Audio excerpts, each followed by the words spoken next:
Attachment style. How do you attach in your relationships? You complete me.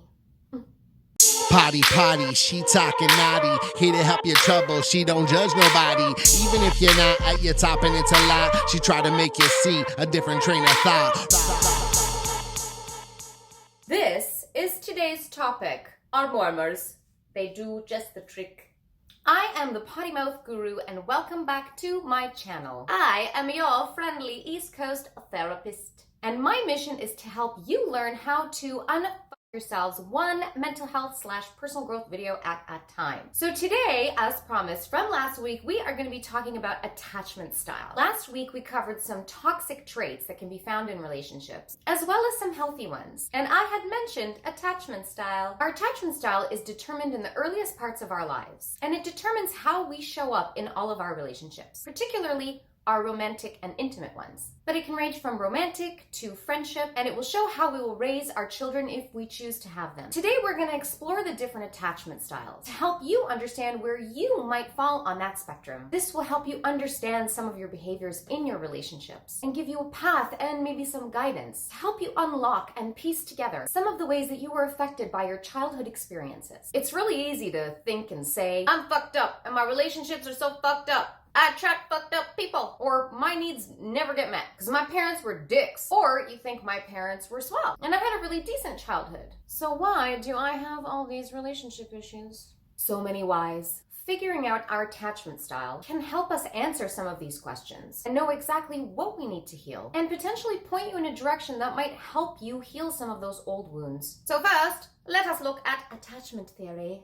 John Bowlby, a British psychoanalyst, was the first attachment theorist who described attachment as lasting psychological connectedness between human beings. He was interested in understanding separation anxiety by children being separated from their primary caregivers and how the attachment behaviors like crying, screaming, and clinging to avoid separation from parents or when reconnecting with them was established by the species evolutionarily. Since infants who engaged in this type of behavior had a better survival rate, these instincts were naturally selected and reinforced over generations. He believed that the earliest emotional bonds between children and their parents or caregivers has a huge impact and spans across a person's entire lifetime. Bowlby came up with the attachment behavioral system, which guides us in our patterns and habits of how we form and maintain relationships. The theme of attachment theory is that primary caregivers who are available and responsive to a child's needs allow a child to develop a sense of security and safety. The infant knows that the caregiver is dependable, and this creates a safe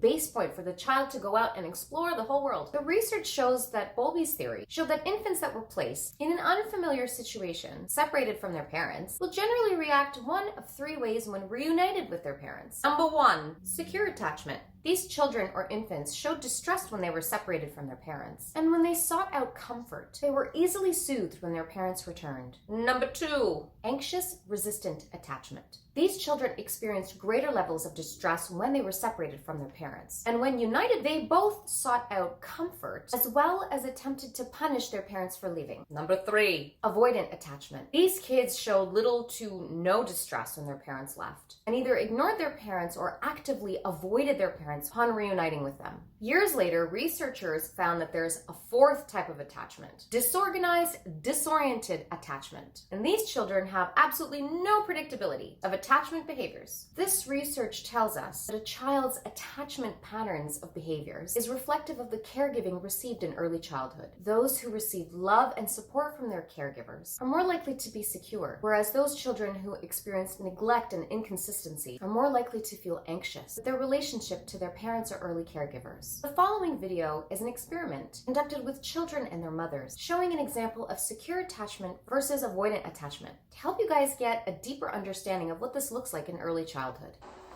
This experiment, which I watched through a 2-way mirror, is designed to gauge how secure is the crucial relationship between mother and child. Okay, this bunny is going to go here, and that bunny will be on top. The value of the test has been established in studies that would watch a child, 1-year-old, and then follow it up and interview them about their relationships to their parents when they were 21 years old. So we're quite confident in the long-term significance of this relationship. After several minutes' play, the mother is signaled to leave the room. Sweetie, I'll be back in 1 minute, okay? I'll get you back in 1 minute.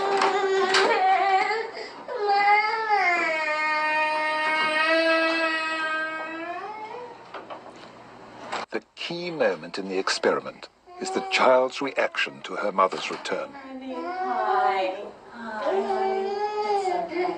The important clue is whether the baby's able to become calmed down by the contact with the mother, get back to play. Sometimes it takes a couple of minutes. But you see, when the mother was out, she was only interested in the mother, no interest in the toys. Now she has a contact with the mother. She's beginning to show a little interest in the environment, and shortly she'll be right back with the toys where we started. So you would call this a secure one? Yes, yes. Goes to the door following her. Now, we sent the mother right back in, but the point here is not to distress the baby. We're just trying to challenge it.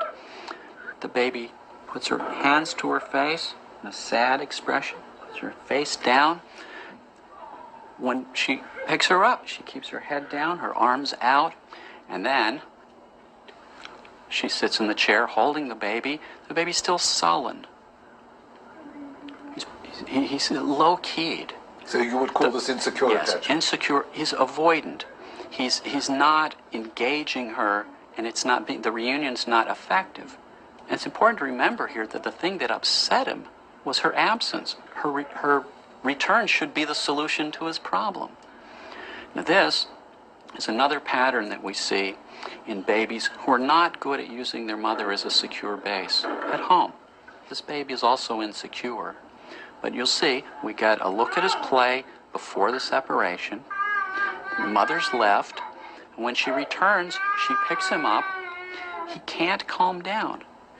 He's still upset. She offers a toy to amuse him or to comfort him or to distract him, and he slaps it away. She offers another. He slaps it away. He's angry. We call these babies resistant or ambivalent because they both want her back and yet can't use the contact. We think that the difficulty is that in the past, when he sought comfort, she's been inconsistent as to whether she's available and responsive or not. Pretty clear, don't you think? And attachment theory allows us to go even further, to applying what we know about kids in attachment to the relationships that we form and engage in when we're adults, particularly romantic ones. So let's see how these attachment styles might fit in and look like in the context of an adult relationship, to see where you might fit in.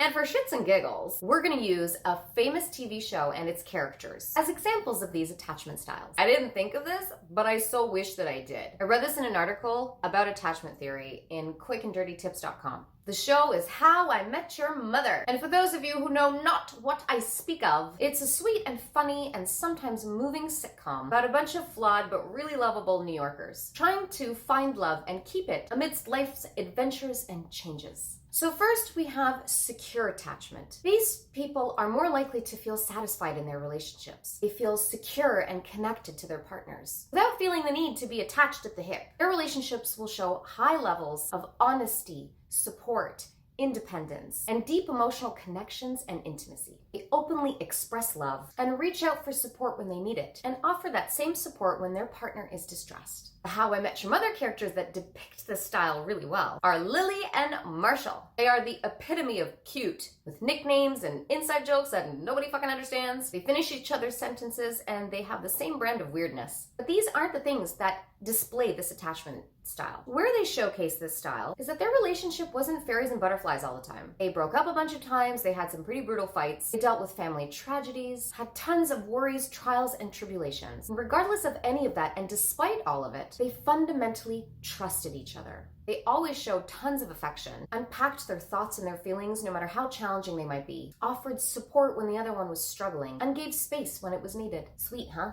Dismissive or anxious avoidant attachment. This is one of two of the avoidant types. These people tend to keep their distance from others. They might not feel the need for human connection to survive or thrive. They tend to insist on maintaining high levels of independence and isolation from others. Maybe even too much so. They have a high capacity to shut down emotionally when potentially difficult and hurtful situations might come up, like conflict with their partners, for example. They find it uncomfortable to get too emotionally close to others or fully trust them. And when they're rejected or hurt, they tend to pull away. The How I Met Your Mother character that depicts this perfectly is Barney. Am I right? Whoa, man. He was a mystery in all the ways, from his life to his career, and he lived a fast life and was a total womanizer. The one-night stand wonder was always evading intimate situations, anything that even resembled intimacy, creatively getting rid of his one-night stands in the morning, and bailing if his feelings were hurt when he showed even a smidgen of vulnerability. And based on his backstory, there was a lot of neglect that he experienced from his parents. They were absent a lot. He was rejected by his peers in childhood, and he went through a really massive heartbreak early in his life. So it's not surprising that he has this attachment style. Now, just because he acts like he doesn't want emotional connectedness, closeness, or intimacy, doesn't mean he doesn't want it. The research tells us that this dismissive style actually thrives when they feel accepted. We see this when Barney establishes a forgiving